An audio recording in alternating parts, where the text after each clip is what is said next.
কাতারের আল ওয়াখরার সুখ ওয়াকিফের বিপরীত পাশে বাংলাদেশে মালিকানাধীন shopping mall big buy hyper মার্কেটের যাত্রা শুরু হয়েছে। কাতার প্রতিনিধি আবুল কালাম ফয়সাল জানান, বৃহস্পতিবার অনুষ্ঠানের প্রধান অতিথি হিসেবে ফিতা কেটে উদ্বোধন করেন কাতারে নিযুক্ত বাংলাদেশের রাষ্ট্রদূত নজরুল ইসলাম।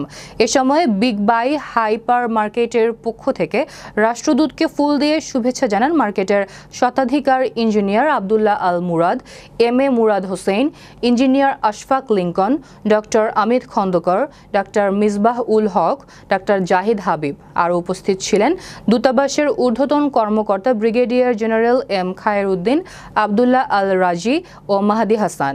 কাতার বাংলাদেশ কমিউনিটির ব্যক্তিবর্গের মধ্যে উপস্থিত ছিলেন আলী বিন আলীর, ইফতেখার আহমেদ, সিআইপি আজিজ খান, পিকউই গ্রুপের চেয়ারম্যান আলমগীর হোসেন আলী প্রমুখ। উদ্যোক্তারা জানান, বাংলাদেশি পণ্যের ব্র্যান্ডিংয়ের পাশাপাশি কাতার প্রবাসীদের কর্মসংস্থান সৃষ্টি এবং দেশের রেমিটেন্স বৃদ্ধির সহায়তা করবে বিগ বাই হাইপার মার্কেট।